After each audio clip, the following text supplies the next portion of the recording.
কেউ একজন যখন 40টা পছন্দ দিয়েছে, এর ভিতরে এক ধরনের কম্পিটিশন হয়। এখানে ধরেন একটা প্রতিষ্ঠানে যদি 3 জন ক্যান্ডিডেট ফার্স্ট চয়েস দেয়, তাদের যে মেধাক্রম রয়েছে, তাদের যে রিটেনের নাম্বার রয়েছে, সেটার উপরে ভিত্তি করে এখানে কম্পিটিশন হয়। যিনি ওই 3 জনের মধ্যে ওই সংশ্লিষ্ট প্রতিষ্ঠানের বেশি নম্বর, তাকে সিলেক্ট করে সিস্টেম, আর 2 জনকে তাদের পরের অপশনে নিয়ে যায়। এভাবে করে যদি 40 চয়েসের মধ্যেও কেউ নির্বাচিত না হন, সেই ক্ষেত্রে তার আদার অপশনে চলে আসা হয়। প্রথমে 40 চয়েস নিয়ে বিল করলো সিস্টেম, করার পরে যেগুলো শূন্য পদ থেকে যায় সেগুলো আদার অপশনের জন্য ওপেন হয়। তো আদার অপশনে এসে আপনার প্রথমে যে লজিকে কাজ করে সিস্টেম, সেটা হলো একজন ক্যান্ডিডেটকে প্রথম বিবেচনা করা হয় তার কোন উপজেলা। যেহেতু এখানে আমাদের কাছে মেইন যেটা প্রবলেম, সেটা হলো আমার ক্যান্ডিডেটদের মেরিট লিস্ট আছে, কিন্তু প্রতিষ্ঠানের কিন্তু মেরিট নাই। কার জন্য কোনটা প্রায়োরিটি সেটা আমরা জানি না। যে কারণে এখানে লজিকটা হলো যে প্রথমে তার নিজের উপজেলাকে কনসিডার করা হয়। উপজেলায় যদি শূন্য পদ না থাকে অথবা উপজেলার তার থেকে বেটার ক্যান্ডিডেট থাকে মেধায় আগে, তাহলে তাকে নিয়ে যাওয়া হয় 500 তার জেলা। জেলাতেও যদি সে কোয়ালিফাই না করে, শূন্য পদে দরকার কম্পিটিশন, তাহলে নিয়ে যাওয়া হয় বিভাগে, পার্শ্ববর্তী বিভাগে। এরপরে হলো বাংলাদেশের যে কোনো জায়গায়, যেহেতু সে সম্মতি দিয়েছিল আমি বাংলাদেশের যে কোনো জায়গায় চাকরি করতে। এভাবে হলো আমাদের নিয়োগ সুপারিশ কার্যক্রমটা, প্রসেসটা শেষ। এরপরে এই কার্যক্রম শেষে আমি একটু আগে বলেছি যে ক্যান্ডিডেটরা এটা মানে সিলেকশন হয়ে গেল, হয়ে যাওয়ার পরে তাদের কাছে এসএমএস চলে যায় যে তোমাকে অমুক জায়গায় যদি সিলেক্ট করা হয়েছে। প্রতিষ্ঠান প্রধানের কাছে এসএমএস চলে যায় যে আপনার এখানে 5টা পদের এন্ট্রান্সকে এই ক্যান্ডিডেটকে নিয়োগ সুপারিশ করা হয়েছে। প্রতিষ্ঠান প্রধানের প্রতি আমাদের নির্দেশনা বা অনুরোধ থাকে যে আপনারা আপনাদের নিজস্ব পাসওয়ার্ড আইডি দিয়ে ক্যান্ডিডেটদের সার্টিফিকেট যাচাই করবেন যে সঠিকভাবে মানে যেটা গেছে সেটাকে ভেরিফাই করে দেবেন। তাদের প্রতি আরেকটা নির্দেশনা থাকে, যেহেতু তাদের এমপিও ভুক্তির বিষয়টা তাদেরকে ডিল করতে হবে, যে কারণে ওই প্রতিষ্ঠানের 3 জন শিক্ষককে দিয়ে তার এলিজিবল যে সমস্ত সার্টিফিকেট প্রয়োজন হয় এমপিও ভুক্তির জন্য, তার সনদগুলো, তার ই সার্টিফিকেট আদার্স, সেগুলোকে ভেরিফাই করে যাচাই করে নিশ্চিত করে তাদেরকে নিয়োগপত্র নিয়োগপত্র দেওয়ার পরে তারা জয়েন করে, জয়েন করার পরে তাদেরকে প্রপার চ্যানেলে সংশ্লিষ্ট অধিদপ্তর থেকে তারা এমপিও। এই মোটামুটি কার্যক্রম। আমার মনে হয় যে আমি প্রেজেন্টেশন শেষ করি। আমাকে আপনারা খুব ধৈর্য সহকারে হেল্প করেছেন, এই জন্য ধন্যবাদ। Thank you so much.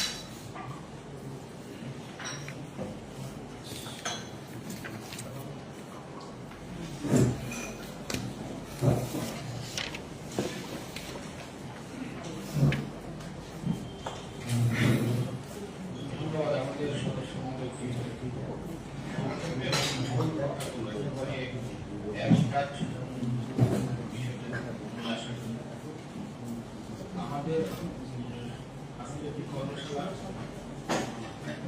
এই পর্যায়ে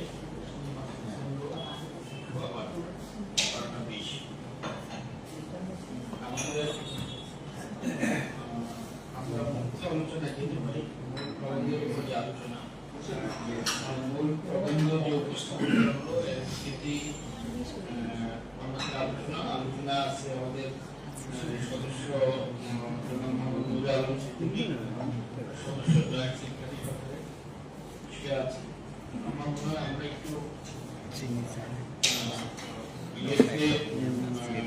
যতটা ফর্মাল থাকে আমাদের আজকের যে সূচির মধ্যে থেকে আমরা এই মূল প্রবন্ধের উপর আলোচনা আমরা করে দিতে পারি। আলোচনাটা একপাক্ষিক ভাবে ওয়ানওয়ে না হয়ে বোধ হয়ে প্রশ্নোত্তর পর্বের মধ্যে আলোচনা বেরিয়ে আসবে। আমি বলবো আপনারা শুধু বিষয়টা না, আপনারা প্রশ্ন করবেন, আমরা উত্তর দেব, আমরাও প্রশ্ন করবো আপনাদের কাছে আমরা এই পর্যায়ে যেতে পারি। প্রশ্নগুলো যতটা নিজেদের উপস্থাপনার মধ্যে বিকরণ করে উঠে আসছে আমার চলে আসছে আর ক্লারিফিকেশনের জন্য যে আমাদের মধ্যে যে কনফিউশন এম্বিগুইটি আছে এটা দূর করতে হবে। আমরা প্রশ্নটি বলে যেতে পারি, আপনারা কথা বলতে পারেন উন্মুক্ত আলোচনা।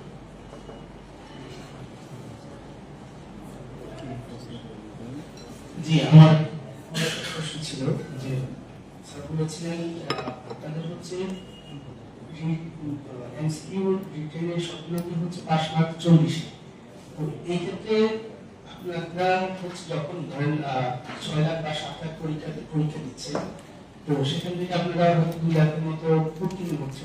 তো তাদেরকে আসলে কতটুকু মানে যারা 40 পাচ্ছে তাদেরকে সবাই উত্তীর্ণ করছেন নাকি এটা নির্দিষ্ট সীমা রাখছেন আপনি যে এত পর্যন্ত 50 বা 60 বা 65 বা 70 পর্যন্ত রাখলে তাদেরকে আমরা কাছে করে নিয়ে আসবো পরে পাবো বা এখান থেকে সরে তুলবো? এমসিকিউর ক্ষেত্রে যে কোনটা এমসিকিউ এবং রেগুলার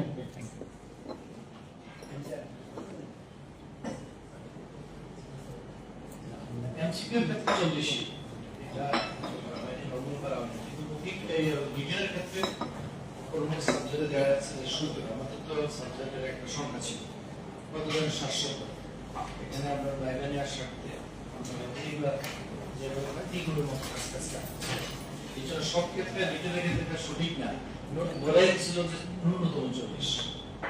কখন কোনো কোনো সাবজেক্টের ক্ষেত্রে যেমন আপনার বিশেষ করে কমার্সের সাবজেক্ট এগুলো 70 প্লাসও পাই, আবার দেখা যাচ্ছে প্রথমত 40, যেমন আমাদের সারুকালে 40ই তো কঠিন হয়ে গেছে।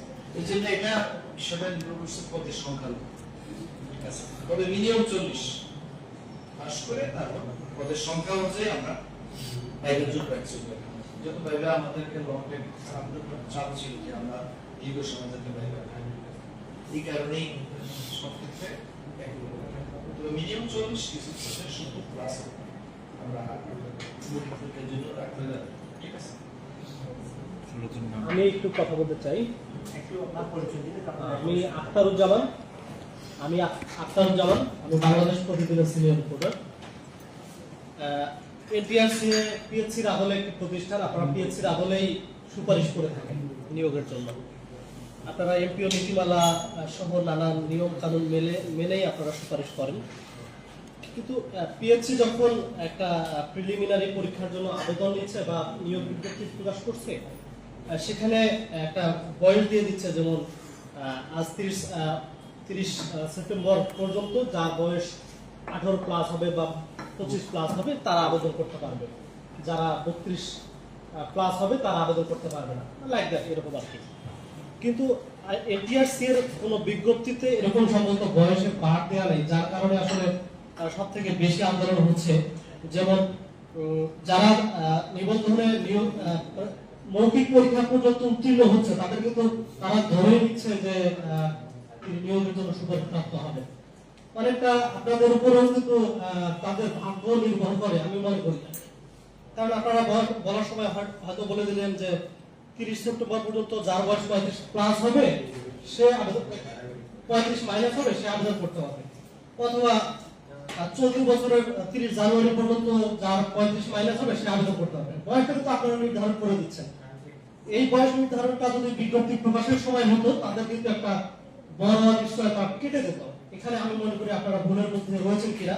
আর সেক্ষেত্রে প্রার্থীদের সব থেকে বড় অসন্তোষের জায়গা এটা, কারণ আপনারা যখন বিজ্ঞপ্তি প্রকাশ করছেন তারপর প্রায় 2 বা 2.5 বছর পরে আপনারা পরীক্ষা সম্পন্ন করছেন। এই 2-2.5 বছরে তার যদি 35 বছর প্লাস হয়, তার 35 বছর প্লাস হচ্ছে কিনা একজন প্রার্থী কিন্তু বুঝতে পারছে না। কারণ আপনি তো যে কোনো সময় যে কোনো তারিখ ধরে আপনি 35 মাইনাসের তারিখ নির্ধারণ করে দিচ্ছেন, সেটা আপনারাই নির্ধারণ করে দিচ্ছেন। অনেক সময় প্রার্থীরা বিক্ষিপ্তভাবে বলে, যদিও তারা প্রমাণ দিতে পারে না। কেউ বলে যে 24শে ডিসেম্বর পর্যন্ত আমাদের কাছে একটা বড় অঙ্কের অ্যামাউন্ট দাবি করা হয়েছে। আমি বলছি তারা প্রমাণ দিতে পারে না। তারা কেউ কেউ বলেছেন যে আমাদের বলা হয়েছে যে ডিসেম্বর পর্যন্ত বয়স ধরে দিবে, যে বড় অঙ্কের একটা অ্যামাউন্ট দিলে মানে সেক্ষেত্রে এই রেজাল্ট প্রকাশ পর্যন্ত 35 প্লাস কিছু মাস পর্যন্ত তারা আবেদন করতে পারে। কিন্তু সবশেষে তারা তাদের বক্তব্য যে আমরা টাকাটা দিতে পারিনি, যে কারণে আমাদের কিন্তু এই বয়সটা আসলে এই যে চলতি বছরের কয়েক মাস পর পর্যন্ত নির্ধারণ করে দিয়েছে। ঠিক আছে, আপনার প্রশ্নটা এখানে আপনাদের এই সমস্যাটা হচ্ছে কেন, এই ভুলটা হচ্ছে কেন? দেখেন আমাদের আইনে কিন্তু আমাদের শুধুমাত্র কাজ ছিল যে আমরা একটা পরীক্ষা নিব, নিবন্ধন পরীক্ষা নিব এবং একটা সার্টিফিকেট দিব সুপারিশ করব। কিন্তু রাষ্ট্রের সরকার তো জনগণের চিন্তাই করে, তো গত সরকার ক্ষমতা আসার পরেই আমাদেরকে সুপারিশের ক্ষমতাটাও দিয়ে দেওয়া হয়েছে। এখন আমাদের আগে পরীক্ষার যারা উত্তীর্ণ এবং সুপারিশ দুটো দায়িত্ব। আমরা বয়সটা নির্ধারণ হয়েছে প্রায় 2020 সালের দিকে এসে সম্ভবত। এটা হলো মানুষের একটা পরিবর্তন ছিল, নীতিমালা ছিল, সরি এই নীতিমালা বলা আছে 35 বছর এনপিওর জন্য বয়স, ঠিক আছে। আমাদের একটা ম্যান্ডেট আছে, আমাদের ক্লায়েন্ট হলো যখন কেউ নিবন্ধন সনদ অর্জন করবে, নিবন্ধন সনদ অর্জন করার আগ পর্যন্ত তারা কিন্তু প্রত্যেকটা স্তরে ঝরে পড়ে। সুতরাং আমরা আপনাদের বা আমাদের যারা ক্লায়েন্ট তারা প্রায় সময় বলে যে যেদিন আমি পরীক্ষা এর জন্য ফর্ম ফিল আপ করছি ওদিন থেকে আমি এনটিএসসি না, এনটিএসসি মূল ম্যান্ডেট ছিল পরীক্ষা নেওয়া, পরে এখন সুপারিশটা আলাদা নীতি। আমরা দেখেন 1 থেকে 6 আর পরীক্ষা নিয়েছি আমরা 19টা, এবং 1 থেকে 12 পর্যন্ত আমাদের রিটেন ছিল না, শুধুমাত্র আমরা একটা সার্টিফিকেট দিয়েছি। তো প্রথম সার্টিফিকেটের সাথে যারা সার্টিফিকেট পেয়েছে পরে আমরা বাইরের 1300 ভাই বোন আছি, দুইটাকে সমন্বয় করতে গিয়ে আমরা ভাইবা নাম্বার অ্যাড না করেই আমরা দুইটাকে সমন্বয় করে অনেক দিন আমরা সুপারিশ করেছি। এখন আপনাদের যে প্রশ্নটা যে বয়সটা নির্ধারণ কি হবে, বয়সটা আমরা যখন আমরা দেখেন আপনাদের এই 5ম এবং 6ষ্ঠ যদি দেখেন আমরা সার্টিফিকেট যেদিন যখন আপনার সফটওয়্যার ক্ষেত্রে কি হলো, সফটওয়্যার স্যার আমরা সার্টিফিকেট রেজাল্ট ঘোষণা হয়েছিল আমাদের 26 ডিসেম্বর 28 ডিসেম্বর, কিন্তু আমরা বিজ্ঞপ্তি দিয়েছিলাম কারণ আমরা জানি সার্টিফিকেটটা কিন্তু যারা শিক্ষা ব্যবস্থার মাধ্যমে ডিস্ট্রিবিউশন হতে হবে, যেহেতু এটা ম্যানুয়ালি, অর্থাৎ সার্টিফিকেটটা ক্লায়েন্টের কাছে বুঝতে সেটা 4 মাস সময় লেগেছিল, যার কারণে আমরা 31 মার্চ বিজ্ঞপ্তি দিয়েছিলাম, কিন্তু 35 বছর দায়িত্ব করছিলাম তখন 1 জানুয়ারি 2024, অর্থাৎ আপনার 28 তারিখে পরে বৃহস্পতিবার ছিল, 29 শুক্রবার এবং শনিবার, অর্থাৎ আমরা 1 তারিখ দায়িত্ব করতে হবে 31 তারিখ। এটা কোনো মানে এরকম নয় যে ইচ্ছে করে, কারণ আমরা সার্টিফিকেট পেয়েছি 28 তারিখ, এই জন্য আমরা এবারে দেখেন আমরা 14 জুন আমরা রেজাল্ট ঘোষণা করছি, আমরা 14 জুনই যেহেতু আর 1-2 লোক যদি কোনো কারণে যাতে বাদ না যায়, আমরা 14 জুনে কিন্তু আমরা বয়স নিলাম, অর্থাৎ সার্টিফিকেট ছাড়া কেউ আমাদের আপনাদের যে দাবিটা বা আমাদের ক্লায়েন্টের দাবি আমরা কিন্তু লাস্ট যখন এই চিন্তা অনেকদিন হচ্ছে আমরা 19 নম্বরে গিয়ে আমরা এক পরীক্ষা নিয়ে যাচ্ছি, তখন কিন্তু আমরা যেদিন পরীক্ষা হবে ওই পরীক্ষার বা যখন বিজ্ঞপ্তি হবে পরীক্ষার জন্য তখনই আমরা বয়সটা নিতে পারবো, কারণ আমাদের একটা সুযোগ আছে বয়স নিতে হবে। তবে এর একটা বিষয় আছে, যেমন এখন একজন সার্টিফিকেট 3 বছর এবং প্লাস 35 বছর হওয়া পর্যন্ত সুযোগ হয়, আর আমরা 19 এসে কিন্তু এটা ওর একটা পরীক্ষা এবং পদ সংখ্যা যে করা পদ ওই পদে সে কমপ্লিট করবে এবং ওইভাবেই তার রেজাল্ট হবে। তাইলে এটা যেভাবে যে অভিযোগগুলো করা হচ্ছে এগুলো বিষয়গুলো হলে আপনার বয়সের ব্যাপারে বা অন্যান্য বিষয় সংক্রান্ত আমরা নির্ধারণ করি না, কারণ আমাদের তো আপনারা জানেন শত রিট নাম্বার আমরা ফেস করছি, প্রত্যেকটা রিট নাম্বার ফেস করলে প্রত্যেক এক ধরনের কাজ সেটাকে আমার সময় আমি একটু প্রশ্ন করি ওনাদের হয়ে, আমি একটু আগে বললেন যে 28 ডিসেম্বর কততম 28 ডিসেম্বর 2023 17তম আর আমরা বিজ্ঞপ্তি দিলাম 1 জানুয়ারি, কিন্তু 30 মার্চ আমরা বিজ্ঞপ্তি দিয়েছি, কিন্তু বয়সটা নির্ধারণ করছি 1 জানুয়ারি 2024। এটা কোথায় আমাদের পঞ্চম নিয়োগ সুপারিশ,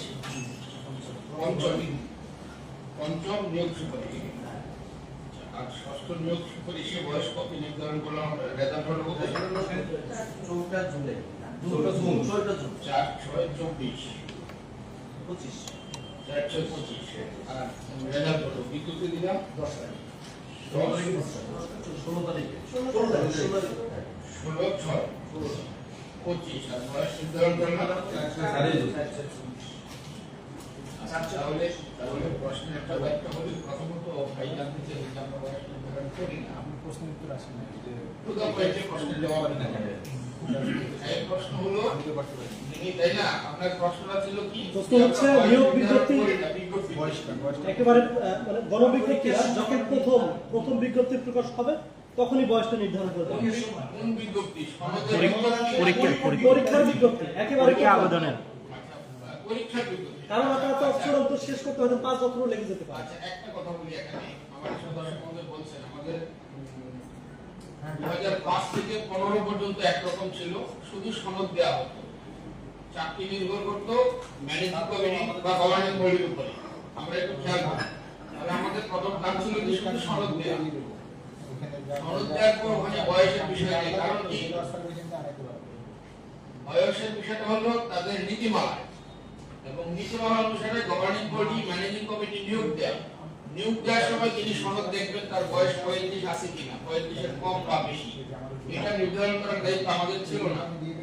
আমরা শুধু সনদ দিছি, খেয়াল করেন আপনি, এটা দেখবে কে বয়স 35 হলো কিনা, তাদের অধিদপ্তরের নীতিমালা অনুসারে সংশ্লিষ্ট নিয়োগকারী কর্তৃপক্ষ প্রতিষ্ঠান, তখন ছিল মাদ্রাসা, স্কুল বা কলেজের গভর্নিং বডি বা ম্যানেজিং কমিটি, তারা দেখতো যে তিনি সনদ পাইলেন কবে, জন্ম কবে, বয়স 35 আছে কিনা, এবং সনদের মেয়াদ 5 বা 3 বছরের মধ্যে আছে কিনা, এটা যাচাই করার ইখতিয়ার তাদের। সুতরাং আমরা সনদের পরীক্ষা নিচ্ছি 18তম, যেমন পরীক্ষা নিলাম 18তম পরীক্ষা নিচ্ছি সনদের জন্য, 17 পরীক্ষা নিচ্ছি সনদের জন্য, 16, 15, 14, 13 পরীক্ষাগুলো নিচ্ছি সনদের জন্য। ওখানে বয়স উল্লেখ করা তো মিনিংলেস, কারণ নিয়োগ দিচ্ছে কমিটি, গভর্নিং বডি, তারা দেখবে ওই যখন তারা স্কুল ধরেন, একটা স্কুল আমার ব্রাহ্মণবাড়িয়া হাই স্কুল, ওরা নিয়োগ দেবে, প্রত্যেকে নিয়োগ বিজ্ঞপ্তি দিচ্ছে, বিজ্ঞপ্তিতে বলে দেবে এত তারিখের মধ্যে তার বয়স 35 হতে হবে, তাই না? আমরা যেটা বলতে পারি না, বলার সুযোগও নাই। স্যার আমার বয়স বলতে পারে না। আচ্ছা, আমি শেষ আমি করছি। 34 বছর ক্লাসও পরীক্ষা দিচ্ছি, আর পরীক্ষা দেওয়ার সময় এই যে বিষয়টা আসলে নন এমপিও কিন্তু আমাদের এখান থেকে নন এমপিও, আপনি একটা স্কুল দিলেন, ধরেন আপনি মালিক, আপনি একটা স্কুল দিলেন, বোর্ডের অনুমোদন নিয়ে আপনি শিক্ষক নেবেন, নীতিমালায় বলা আছে আপনি যদি এনটিআরসি সনদধারী শিক্ষক না নেন, ওই প্রতিষ্ঠান বা ওই শিক্ষক এমপিও পাবে না, এবং আপনার ক্ষেত্রে কোনো বয়স নাই, 50 বছর বয়সে আপনি একজন শিক্ষক নিতে পারেন যার এনটিআরসি সনদ আছে, তাই না? আমি এখন পরীক্ষার বিজ্ঞপ্তি থেকে আমি বয়স দিতে পারবো? কোন সুযোগ আছে? একটু চিন্তা করেন। তাহলে কি এই যে বছরের পর বছর অনিশ্চয়তা নিয়ে প্রার্থীরা পরীক্ষা দিবে স্যার? না, এখন ইউনিভার্সিটি থেকে পাস করে বের হচ্ছে, কার বয়স 32 বা 30 কমপ্লিট করলো, চাকরির ক্ষেত্রে এটা কি ইউনিভার্সিটি থেকে? আমরা শুধুমাত্র সনদ বিতরণ করি, বিতরণের সনদের দায়িত্ব যে সে এই পেশায় যাওয়ার যোগ্যতা আছে। যেমন আপনি আইএলটিএস পরীক্ষা দেবেন বিদেশ যাওয়ার জন্য, আইএলটিএস এর মেয়াদ কতদিন? 6 মাস না 2 বছর। আমার মেয়ে পরীক্ষা দিচ্ছে, ধরেন 7.5 পাইছে, সে 7.5 পাক আর 8 পাক 2 বছর শেষ, ওই দিন তার এই কোয়ালিফিকেশন 0, তাকে আবার পরীক্ষা দিতে হবে। আইএলটিএস পরীক্ষা বলেন, জিআরই বলেন, সেট বলেন, সকল জেমেট বলেন, আপনি পরীক্ষার ওই মেয়াদের পর, এটা একটা প্রফেশনাল পরীক্ষা। আপনি ধরেন ম্যাথের টিচার হিসেবে সনদ নিলাম, আমি আজকে সিলেবাসের উপরে আমি সনদ দিলাম, 3 বছর বা 5 বছর পর তো সিলেবাসটা থাকবে না, তাহলে আমি কি আজকে পরীক্ষা দিয়ে মানে 10 বছর 20 বছর বা আজীবনের জন্য আমি এটা শিক্ষক হয়ে থাকবো, যোগ্যতা থাকবে? আর ওই সিলেবাস পরিবর্তিত সিলেবাসের সাথে তো আমার দখল নাই, আমার অভিজ্ঞতা নাই, আমার পেশাদারিত্ব থাকবে না, যার ফলে এটার মেয়াদটা দেওয়া হচ্ছে 3 বছর। একবার পরীক্ষা দিলে 3 বছর, আবার বয়স 35, নিয়োগ সুপারিশের আগ পর্যন্ত বয়স 35 হলো কি হলো না, 3 বছর হলো কি হলো না, এটা ডিটারমাইন করবে সংশ্লিষ্ট আমার ব্রাহ্মণবাড়িয়াতে গভর্নিং বডি আছে বা স্কুলের ম্যানেজিং কমিটি আছে, তারা দেখবে এটা। আমার সনদ বিতরণের পরীক্ষার ক্ষেত্রে আমি তো বয়স দেওয়ার কেউ দিতে পারি না, আমি যদি বয়স দিয়ে দিই তাহলে আপনার নন এমপি স্কুলে যে আপনি স্কুলে দেবেন, আপনার একটা কিন্ডারগার্টেন, আপনি এখন এসএসসি পরীক্ষা দেবেন, আপনি এটাকে টিচার নিয়োগ দেবেন এবং ভবিষ্যতে আপনি এমপিও করবেন, তাহলে আপনাকে মাস্ট এনটিআরসি টিচার লাগবে। আপনার ওখানে আমি যদি বয়সের সনদ দিয়ে দিই তাহলে আপনি একজন 50 বছরের লোক, আপনি ওখানে চাইলে নিয়োগ দিতে পারবেন যদি বয়সের লিমিট না দিই, এটা আপনি পারবেন, কিন্তু এমপিও ভুক্ত প্রতিষ্ঠান পারবে না, যার ফলে সনদের পরীক্ষায় বয়সটা উল্লেখ করা হয় নাই। কিন্তু নিয়োগের পরীক্ষায় যে পঞ্চম এবং ষষ্ঠ পরীক্ষা হলো, আমি এই জন্যই প্রশ্ন করে জেনে নিলাম, পঞ্চম এবং ষষ্ঠে পঞ্চম নিয়োগ বিজ্ঞপ্তিতেই ছিল, বিজ্ঞপ্তি প্রকাশ করতে দেখেন গত 31শে জানুয়ারি 2023 সালে, তাই না? পঞ্চম 31শে মার্চ 31শে মার্চ, কিন্তু এটা রেজাল্ট হয়েছিল কিন্তু 28শে ডিসেম্বর 2023-এ। 28শে ডিসেম্বর 29 দিন বন্ধ ছিল। 1 তারিখ থেকে বয়স আউট হবে, কার্যকর হবে মর্মে বিজ্ঞপ্তি দিলাম আমি 31শে মার্চ। বয়স কাউন্ট হবে 1 থেকে। আচ্ছা, কারণ সনদ যেদিন দেওয়া হলো সনদের দিন থেকেই তার বয়স কাউন্ট হবে 35। আচ্ছা, তাহলে আমরা বয়স উল্লেখ করে দিচ্ছি। পঞ্চমে দেওয়া হলো। ষষ্ঠের ক্ষেত্রে দেখেন আমরা রেজাল্ট দিলাম 4/6। 4/6 এই গত 4/6 রেজাল্ট হলো। খেয়াল করেন প্রথম প্রতিদিন বাংলাদেশ প্রতিদিন 4/6 আমরা রেজাল্ট দিলাম। 16/6 পত্রিকা বিজ্ঞপ্তি দেওয়া হলো। বিজ্ঞপ্তিতে সুস্পষ্টভাবে উল্লেখ করা হলো কি ওই 4/6 তারিখেই যার বয়স 35। তাহলে আপনার প্রশ্নের যে জবাব, নিয়োগ সুপারিশের যে বিজ্ঞপ্তিতে অবশ্যই বয়স দিচ্ছি এবং সুস্পষ্টভাবে যে তারিখে রেজাল্ট হচ্ছে, মানে সনদ যে তারিখে সে হাতে পাবে বা হাতে পায় না, আমার অনলাইনে আছে, বাট আমি বয়স ওই তারিখে থামাই দিচ্ছি যে ওই তারিখ পর্যন্ত বয়স যার 35। ওই তারিখের পর গেলে তো 35 থেকে বাড়তে থাকবে। তো আমরা কতটা প্রো ক্যান্ডিডেট, প্রো পিপল আমরা বিজ্ঞপ্তি দিচ্ছি। আমি 3 মাস পরে বয়স কাউন্ট করে দিচ্ছি, কিন্তু রেজাল্টের পরে দিন। এখন রেজাল্ট হওয়ার আগে তো আর আমি বয়স কাউন্ট করতে পারি না। তাহলে আমি পত্রিকায় বয়সের বিষয়টা উল্লেখ করছি সুস্পষ্টভাবে, কিন্তু পরীক্ষায় বয়স উল্লেখ করতে পারছি না। এই কারণে যে পরীক্ষাটা হলো সনদ প্রদান, এবং সনদ প্রদান এমপিও নন এমপিও দুটোর জন্যই। এখানে যদি আমি বয়স দেই তাহলে নন এমপিওর যে টিচার হবে তাদের ক্ষেত্রে সমস্যা হয়ে যাবে। আর সনদ বিতরণ মানে এইটাও কিন্তু আরো চমৎকার বলছেন যে সনদ পাওয়া মানে চাকরি গ্যারান্টি মনে করছে। ইউনিভার্সিটি যেমন সনদ দিচ্ছে তাকে বলা হচ্ছে যে সার্টিফাইড, সার্টেন লেভেল পর্যন্ত সে qualified, intermediate certificate, SSC, degree, honours, masters কি মিন করে একটা লেভেল পর্যন্ত is qualified for this post, but this is not guarantee. এখানেও তাই, আমাদের সনদ 3 বছরের জন্য, এবং এমপিও ভুক্ত প্রতিষ্ঠানের ক্ষেত্রে যখন নিয়োগ হবে, আমরা যখন নিয়োগ সুপারিশে বয়স উল্লেখ করছি, এতদিন যারা গভর্নিং বডি নিয়োগ দিত, কমিটি নিয়োগ দিত, তারাও তাদের সার্কুলারে এই বয়স উল্লেখ করে দিতে এই তারিখে বয়স এত হতে হবে।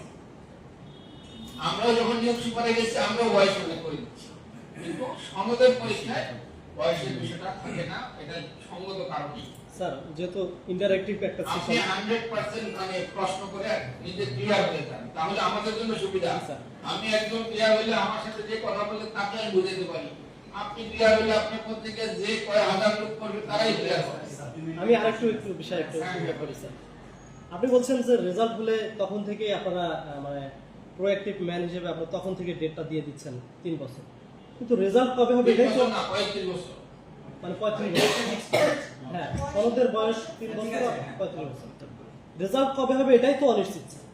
আপনি যেদিন পরীক্ষা নিচ্ছেন, যেদিন শুরু করতেছেন, আপনি যেদিন সার্কুলার দিচ্ছেন, আপনি যদি বয়স সেদিন উল্লেখ করে দিতে না পারেন, তাহলে আপনি বলে দেন যে এই তারিখের মধ্যে আমরা রেজাল্ট দিব, তাহলে একটা প্রার্থী নিশ্চিত হয়ে যায়।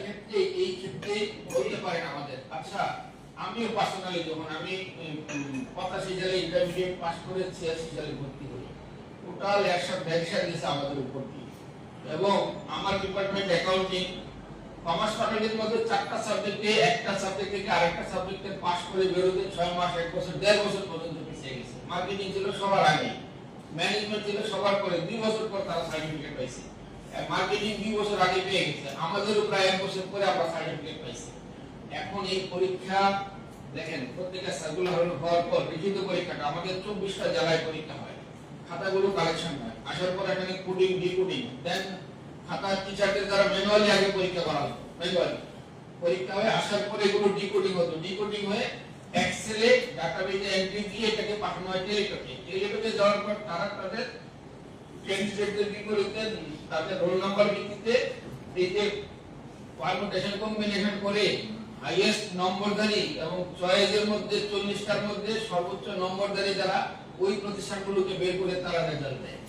এই রেজাল্ট গ্রহণ কাজে আমাদের দেশে এখানে যে আনস্টেবিলিটি গুলো ছিল, প্রথমত ছিল কোভিড, এবং কোভিড পরবর্তী নানান রকম প্রাকৃতিক এবং মানুষও তৈরি নানান রকম জটিলতার কারণে দেরি হয়ে স্যার এই দেরি হয়। জটিলতাটা সারা বছর সারা জনমই থাকবে স্যার। আর যে 2 বছরের কথা বলি, এই যে 2 বছর লাগে, প্রায় 13 বছর লাগে রেজাল্ট পাবলিশ হতে, এই যে 1.5 বছর হয়তো চেয়ারম্যানই চেঞ্জ হয়ে যাচ্ছে 8টা। আমরা কিন্তু নিয়োগ সুপারিশের তারিখ দিয়ে দিই, তখন থেকে যতদিনই থাকুক তার বয়স হয়ে যায় থেমে যাবে, থেমে গেল। স্যার আপনি কিন্তু তো সনদ বিতরণের ক্ষেত্রে আমরা এটা দিতে পারি না, দিচ্ছি না। শুনেন, আমাদের কিন্তু নিয়োগের রেঞ্জটা কত? 21 থেকে 35। 21 থেকে 35 না, এখানে তাই 21 থেকে 35 আমাদের বর্তমান বাস্তবতা 25 বছর মধ্যে একটা ছেলে স্নাতকোত্তর পাশ করতে পারে। আপনি কেবল শুধু ওই 33 বছর ওই লোককে নিয়ে একটা কাজ করবেন না। আমাদের তো সবাই নাই 21 থেকে 35 পর্যন্ত নিয়োগ সুপারিশ পাওয়ার মক্কা 21 থেকে 35, ঠিক আছে? আমি মনে হয় আমি শুনেন, আমি আপনাকে বলি, এই কারণে আপনাদের এইসব চাহিদা বা আমাদের ক্লায়েন্টের চাহিদার কারণে আমরা 19তম থেকে আইন বিধি আমাকে বিধি গভর্নমেন্টের পরিবিধি সংশোধন করে আমরা এক তরিকে এক নিয়ে বেরোচ্ছি এই কারণে। এবং সেটার মধ্যে কিন্তু সুবিধা অসুবিধা সবই আছে। যেমন এখন সুবিধা হলো একটা ছেলে 3 বছর তার সার্টিফিকেট মেয়াদ থাকছে, তখন তো আর থাকবে না, যে কটা পর ওই বছরই আমরা নিয়োগ সুপারিশ করবো, ঠিক আছে? তবে বয়সটা আমরা যেটা পরীক্ষা এবং নিয়োগ একই পরীক্ষা, এখন আমরা বয়সটা নির্ধারণ করে দিব, ঠিক আছে? এটা হলো যত চাপ। আচ্ছা, আমাদের আইন কর্মকর্তা একটু বলবেন। স্যার জি স্যার, স্যার আমরা যদি পরীক্ষার বিজ্ঞপ্তিতে বয়সটা উল্লেখ করি তাহলে আমাদের মানে অসুবিধার সম্মুখীন হতে হবে, কারণ আমরা একটা গণবিজ্ঞপ্তিতে একাধিক ব্যাচের পরীক্ষার্থীরা ওখানে আবেদনের সুযোগ পায়। যেমন 6ষ্ঠ গণবিজ্ঞপ্তিতে 2টা ব্যাচ আবেদনের সুযোগ পেয়েছে, এখন 17 ব্যাচের আমরা একটা বিজ্ঞপ্তিতে বয়স নির্ধারণ করে দিলাম, তাহলে পরের যে 18তম ব্যাচ ওটা কিন্তু আগের তারিখটা থাকবে না, পরবর্তী তারিখ নির্ধারণ করতে হবে। তাহলে 6ষ্ঠ গণবিজ্ঞপ্তিতে যে 2টা ব্যাচ সুযোগ পেল, 2টা ব্যাচের 2টা বয়স নির্ধারণ হবে, যেমন একটা হয়তো হবে মানে 2 বছর আগে আর একটা 2 বছর পরে, এটা তো সঙ্গত হতে পারে না। এটা আমি প্রার্থীর বয়স বলছি, প্রার্থীর বয়সই তো প্রার্থীর আমরা যখন 17তম এই যে 6ষ্ঠ গণবিজ্ঞপ্তিতে আবেদনের সুযোগটা পেল, 17তমতে প্রার্থীর বয়স যদি আমরা একটা তারিখে নির্ধারণ করতাম, পরে যে 18তম 6ষ্ঠ গণবিজ্ঞপ্তিতে সুযোগ পেল, 18তম যদি আমরা একটা নির্ধারণ করতাম, তাহলে 2টা তারিখ তো এক হতো না, 2টা ভিন্ন তারিখে, তাহলে একটা গণবিজ্ঞপ্তিতে 2টা ভিন্ন তারিখ তো আসতে পারতো না, এটা তখন আরো জটিলতাটা বাড়তো। এটা এরকম হলে আর আগের গণবিজ্ঞপ্তিগুলিতে আরো অধিক সংখ্যক ব্যাচ এখানে অংশগ্রহণ করতো, সেটা জটিলতা আরো বাড়তো। স্যার তো 19তম থেকে এই সমস্যাটা সমাধান হয়ে যাচ্ছে। জি ইনশাআল্লাহ, কিন্তু, ইনশাআল্লাহ। যেহেতু এক পরীক্ষা মানে একটা পরীক্ষার মাধ্যমে নিয়োগ, কিন্তু যারা প্রিভিয়াস আন্দোলন সংগ্রামে আছে তাদের জন্য আপনাদের কোনো বার্তা আছে কিনা, 1 নাম্বার। আর 2 নাম্বার হচ্ছে স্যার আরেকটা প্রশ্ন একই সাথে, যে এই যে প্রিন্সিপাল কিংবা প্রধান শিক্ষকদের যে নিয়োগের যে প্রক্রিয়াটা আমরা গত পরশুদিন একটা সার্কুলারে দেখলাম মিনিস্ট্রির, যে বলছে যে এটাও প্রক্রিয়াধীন, এটি কি আপনাদের কাছে আসছে কিংবা আসলে সেটা কিভাবে, এই ব্যাপারে জানেন? স্যার 2টা প্রশ্ন। রেগুলেশন হয়েছে এবং চিঠিও সম্ভবত চিঠিও এখানে রেগুলেশন আমার কিছু বলছে, যেটা আমি দেখি এটা একটা কমিটি করে দিয়েছে, হ্যাঁ না একটা কমিটি করে দিয়েছে। এখন কমিটি এই যে ট্রান্সফরমেশন হবে কোন আদলে হবে, কারা করবে, এটা এমটিআই করবে না পিএসসি করবে না অন্য কেউ করবে, কোনটাই এখনো ডিসিশন হয়নি। বাট ডিসিশন একটা হচ্ছে যে এটা সরকার নিয়োগ দেবে। আগে কমিটি নিয়োগ দিত, এই headmaster, assistant headmaster, principal, vice principal, আগে কমিটি এবং গভর্নিং বডি নিয়োগ দিত, এখন এটা সরকার নিয়োগ দেবে। এখন সরকার কাজের মাধ্যমে নিয়োগ দেবে, কি প্রক্রিয়ায় নিয়োগ দেবে, নীতিমালা কি হবে, এটা একটা কমিটি করে দেওয়া আছে। এই কমিটি এখন ডিটারমাইন করবে, মিটিং করে। আর ইতিমধ্যেই এই নিয়োগের কাজটাকে মাঠ লেভেলে ফিল্ড পর্যায়ে নিয়োগের কাজটাকে আপাতত একটা রেজুলেশন এবং চিঠির মাধ্যমে বন্ধ করা হয়েছে, যে এখন থেকে এই কমিটি নিয়োগ কার্যক্রমটা বন্ধ থাকবে, কমিটি করতে আর কোনো নিয়োগ হবে না, এইটা নিশ্চিত হবে। এই মেসেজটা দিয়ে দেয় আপনাদের একটা মানে আমরা আপনাদের হেল্প চাই, আপনারা এই মেসেজটা দিয়ে দেন, সিদ্ধান্ত দিয়ে গভর্নমেন্ট নিয়োগ দেবে, কোন প্রক্রিয়ায় কাজের মাধ্যমে নিয়োগ দেবে, এইটা কমিটি বসে মিটিং করে। স্যার এই কমিটির কি সদস্য হিসেবে কিংবা আপনারা তো আছেন? তো কমিটির রূপরেখা, কমিটিতে ওখানে মন্ত্রণালয়ের এডিশনাল সেক্রেটারি যিনি আছেন উনি হলেন এটার আহ্বায়ক। ওখানে 3 অধিদপ্তর থাকবে, মাউসি, মাদ্রাসা, কারিগরি, 3 বোর্ডগুলোর প্রতিনিধি থাকবে, এনসিটিভি থাকবে, এনটিআরসি ইয়ে থাকবেন, একজন থাকবেন, নিয়ে এই কমিটিটা করা হয়েছে। এই কমিটি বইয়ের সামনে মিটিং। আর স্যার যারা আন্দোলন করছেন এখন যেহেতু 19তম থেকে একটা অন্য নতুন একটা প্রক্রিয়ায় আপনারা যাওয়ার চিন্তা করছেন, কিংবা যদি বিধি সংশোধন হয় তাহলে হবে, তাহলে তাদের ব্যাপারটা তো সেটেল করে দেওয়াই ভালো আসলে, যে আর যাতে, কারণ পরবর্তীতে তো আর আন্দোলনের সুযোগ নাই, কিন্তু তারা আজকে প্রেস ক্লাবের সামনে, কালকে আপনাদের সামনে, পরের দিন মন্ত্রণালয়ে, তারা তো নানা ইস্যুতে করছে, কিন্তু এইটার সমাধানটা কি? ঠিক আছে, আমরাও তাদের প্রতি সেমটা দেয়, কিন্তু একটা বিষয় আমার বক্তব্যে আসছে, যে কতগুলো ধাপে ধীরে ধীরে ধরে পড়ছে। এখন ধরেন এসএসসি, ইন্টারমিডিয়েট বা অনার্স পরীক্ষা একদম ফেল করলো, ফেল করার 4টা ধরন, 4 ধরনের সবাই কিন্তু চাচ্ছে যে আমাদের মানে এনটিআরসি আমাদের নিয়ে। নীতিমালা করছেন হলো গভর্নমেন্ট, নীতিমালা বাস্তবায়ন করতে হলো সংশ্লিষ্ট অধিদপ্তরগুলো, আমরাও। আমাদের কাজটা কিন্তু আমাদের একক না। যেমন আমরা শিক্ষক শিক্ষকের নিয়োগপত্র দিচ্ছে কারা? এখন আমরা সুপারিশ করছি, নিয়োগপত্র দিচ্ছে কমিটি, তাই না? কমিটি নিয়োগপত্র দিচ্ছে, এমপিও করছে ওই প্রতিষ্ঠানের প্রধান, উপজেলা মাধ্যমিক শিক্ষা কর্মকর্তা হয়ে অধিদপ্তরে চলে আসে। অধিদপ্তরে যে এমপিও নীতিমালা অনুসারে তারা করছে, মানে বয়স 35-এর বিষয়টা কিন্তু আমরা যদি 35-এর একদিন বেশি নিয়েও কাউকে সুপারিশ করি, ওখানে গেলে তো ওই জায়গায় আটকে যাবে। এমপিও নীতিমালা অনুসারে প্রতিষ্ঠান প্রধান এটা অগ্রগামী করবেন না, ওই অধিদপ্তর এটা এমপিওর মধ্যে নেবেন না, আমলে নেবেন না যদি বয়সের কোনো ব্যত্যয় ঘটে যায়। এখানকার আমরা একটা পার্ট মাত্র শিক্ষা পরিবারের শুধুমাত্র নিয়োগ সুপারিশের কাজটা আমরা করে থাকি। গত কয়েকদিন আগে আমাদের সিনিয়র সেক্রেটারি স্যার ফোন করছেন, একটা বদলির জন্য এক জায়গায় দেওয়া হয়েছে আরেক জায়গায় দেওয়ার জন্য। আমি যখন স্যারকে বুঝিয়ে বললাম, বলার পর স্যার নিজের অনুরোধই নিজে প্রত্যাহার করে নিলেন যে ভাই আমি ভুল জায়গায় তোমাকে বলছি, আসলে এটা তোমার দ্বারা কাজ না, তোমার কাজ না। একজন বদলি করবে অধিদপ্তর, আমরা হলাম নিয়োগ সুপারিশ করব। যদি যোগদান করেন তাহলে ওই প্রতিষ্ঠান প্রধান এমপিওর জন্য উপজেলা শিক্ষা কর্মকর্তা, জেলা শিক্ষা কর্মকর্তার মাধ্যমে অধিদপ্তরে পাঠাবে, তখন আর আমাদের কাজ না। ইমেল করি আপনার প্রশ্ন যারা বাকি রয়েছে, ধরেন এই ট্রানজিশন যদি না হতো, এই লিগাল রিফর্মস যদি না হতো, তাহলে যতটুকু সুযোগ বা অ্যাক্সেস তারা পেত, তারা যখন প্রথম আবেদন করেছিল এনটিআরসিতে, যে হোক নিয়ে, যে প্রত্যাশা নিয়ে, তার থেকে একটু কম পাবে, সেটা অফকোর্স এনটিআরসি বা গভর্নমেন্ট তাদের জন্য নিশ্চিত। এইভাবে লিগাল রিফর্মসটা হবে। বিষয়টা এখনো চূড়ান্ত হয়নি, বাট কারোর বৈধ অধিকারকে কোনোভাবেই ক্ষুণ্ণ করে এই ট্রান্সফরমেশন হবে না।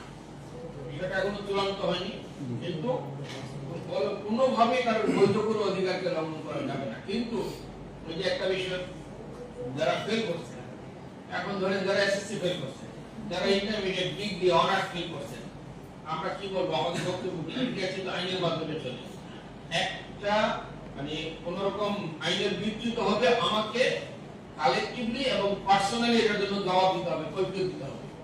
আপনার উপরে ধরেন দায়িত্ব, একজন ফেল করার কাউকে আপনি কি তার পরবর্তী ধাপে আপনি নিতে পারবেন?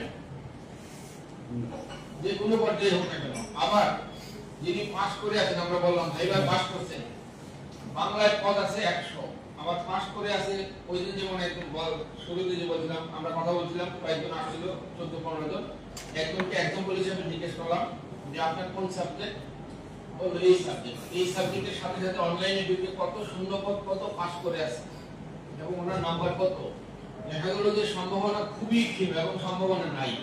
এই সাইকেলে তো নাই, ভবিষ্যতে কোন সাইকেলে হবে এবং কতদিন তার পয়েন্টেজ থাকবে কিনা কোনো সম্ভাবনা নাই। এখন কোনোভাবে কোনো বিবেচনায় কোনোভাবে যেখানে পদ নাই, ভাইবা পাস করছেন কিন্তু পদ নাই, এবং উনি যে প্রতিষ্ঠানগুলোতে চাইছেন, আমি বললাম যে অভিযোগ কি যে এই প্রতিষ্ঠানে তার দিয়ে চাইতেছে, ওই প্রতিষ্ঠানে আমরা অনলাইনে ঢুকে দেখলাম তিনি যা পাইছেন তার চেয়ে বেশি নাম্বার পেয়ে ওই প্রতিষ্ঠানে ঢুকছে। এখন কি এই কাজটা তো করছে টেলিটক, আমরা না। টেলিটক তো এটা এই লজিকগুলো দিয়েছে, দেওয়ার পরেই পারমুটেশন কম্বিনেশন ভিত্তিতে যিনি বেশি নাম্বার তাকে ওই প্রতিষ্ঠানে সিলেক্ট করে দিয়েছে। ধরেন আমি আপনি সহ 10 জনকে নিয়ে একটা প্রতিষ্ঠানে আবেদন করলাম বাংলা টিচার, 10 জনের মধ্যে যিনি বেশি নাম্বার পেয়েছেন সেই তো ওখানে হবে। যদি একটা পোস্টে 2টা পোস্টে 2 জন হবে, বাকি 8 জনের তো হবে না। 8 জনের ক্ষেত্রে তার পরবর্তী চয়েসে চলে যাব। ওই চয়েসে গিয়েও আবার দেখবো ওখানে কতজন আবেদনকারী এবং কে সর্বোচ্চ নাম্বার পাইছে। এরকম পারমুটেশন কম্বিনেশন ভিত্তিতে এটা জেনারেট হতে থাকে, রেজাল্টটা জেনারেট হয়ে গেছে। ওই ক্যান্ডিডেটে দেখা গেল যে তার সম্ভাবনা খুবই ক্ষীণ, কিন্তু এই যে ইয়ে করছেন এবং এই ক্ষেত্রে খুব বলিষ্ঠ একজন মানে ভূমিকা রাখা হয়েছে, কিন্তু তাকে তো নেওয়াটা হিসেব করে বললাম অনলাইনে ঢুকে যে আপনার তো মানে এই সাইকেলে তো নাই, পরে কোন সাইকেলে কখন হবে তার কোনো গ্যারান্টি নেই, কোনো বিষয় নেই। বাট আমাদেরকে মানে আমি যদি একটা অযৌক্তিক যা আপনার নিয়ন্ত্রণের বাইরে আপনাকে চাপ দেই, আপনাকে অসম্ভব রকম প্রেসারে রাখি, আমি কোনো বেনিফিট পাবো? ঠিক আপনার যে মানে প্রশ্নের জবাবও কিন্তু যে আমাদের বক্তব্য কি, আমাদের এই যে ট্রান্সফরমেশনের ক্ষেত্রে কতটা সূক্ষ্ম চিন্তা করছি যে কোনোভাবেই কোনো প্রার্থীর বৈধ কোনো অধিকার, বৈধ অধিকার মানে কি সকল ক্রাইটেরিয়া যা ফুলফিল হয়ে আছে, ধরেন যারা ষষ্ঠ নিয়োগ সাইকেলে আবেদন করছে তারা তো সবাই বৈধ, যাদের বয়স 35 থাকবে ট্রান্সফরমেশনের ক্ষেত্রে অবশ্যই তাদের সুযোগের একটা সমতা থাকবে। কিন্তু যারা ফেল করে গেছে তাদের ক্ষেত্রে তো আমার বক্তব্য এটাই যে আমাদের এখানে কিছুদিন আগে যেমন সচিবালয়ে যারা এসএসসি ফেল করেছে তারাও ঢুকে গেছে, ইন্টারমিডিয়েট ফেল করছিল ঢুকে গেছে, গ্রেড ফেলে ঢুকে গেছে।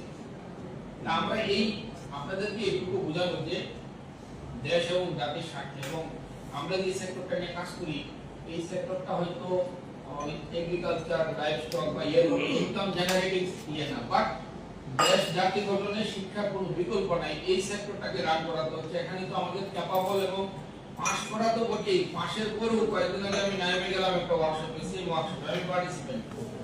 পাশের পরেও বহির্বিশ্বে শিক্ষকতা একটা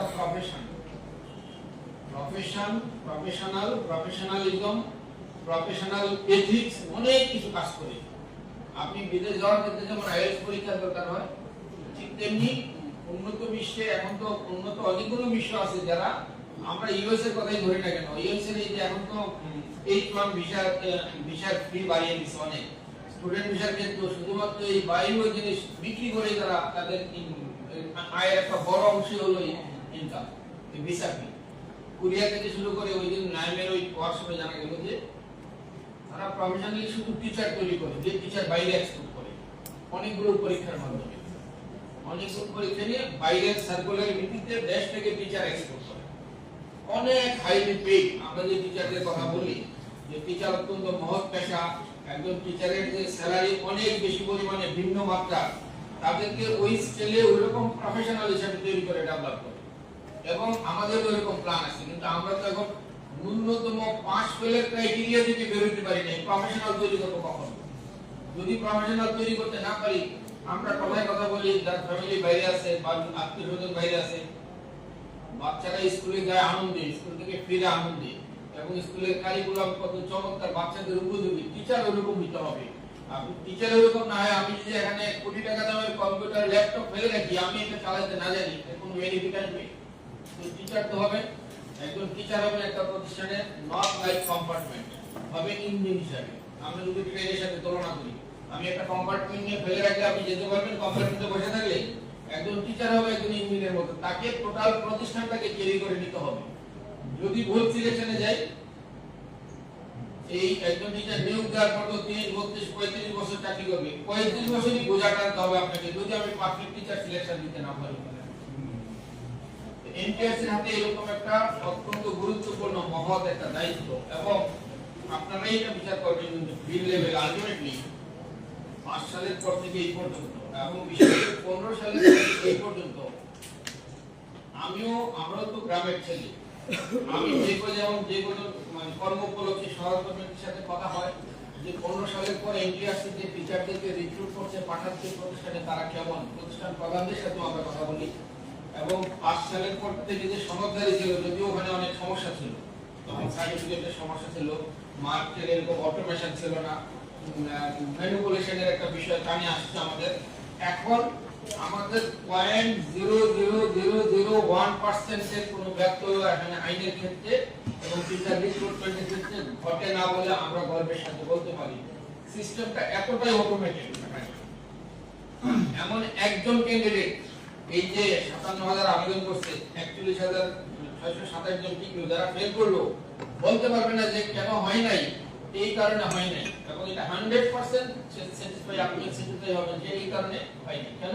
এই যে বললাম আমরা 40টা দিয়েছি, 40টা নাম্বারে আসেনি। এখন নাম্বার যে বেশি পাবে তাকে তো নিতে হবে। আচ্ছা, নাম্বারে আসেনি। তারপরে অন্যান্য তখন আদার্সে গিয়ে অন্যান্য জায়গায় গেছে, যারা বলে যে ঘুরে এমপিএসের একটা সমালোচনা, কিন্তু যার বাড়ি তার ঢাকায় তাকে দেওয়া হয়েছে ধরেন ভোলার কোনো চর ফেশনে, এটা তো তার চয়েসের ভিত্তিতে গেছে। 40টার মধ্যে যদি না হয় তখন আদার্স একটা অপশন থাকে, আদার্স অপশনে গিয়ে তখন তাকে দেওয়া হয় যে তার জেলায় তার বাড়ি যদি ভোলায় হয় তাহলে ভোলা উপজেলা চর ফেশন উপজেলা আগে দেখবে ওখানে এই নাম্বার পেয়ে চান্স পাওয়ার সুযোগ আছে কিনা। তারপরে দেখবে তার চর ফেশনের বাইরে যখন ভোলা জেলায় আছে কিনা। তারপরে দেখবে বরিশাল ডিভিশনে সুযোগ আছে কিনা। ওই রকম ভাবে ওই যে পারমুটেশন কম্বিনেশন ভিত্তিতে সিলেকশনটা হয়। আর ফাইনান্সিয়াল কোনো বিষয়, কোনো এলিগেশন বা কোনো কারাপশনের বিষয়ে শুধু 0.00001 না, 0.0 আনলিমিটেড পর্যন্ত আমাদের গ্যারান্টি। যেখানে জেলা উপজেলা পর্যায়ে একটা কমিটি বা একটা গভর্নিং বডি একজন টিচার নিয়োগ দেওয়ার ক্ষেত্রে ক্যালেন্ডারে শেষ থাকে না, একজন।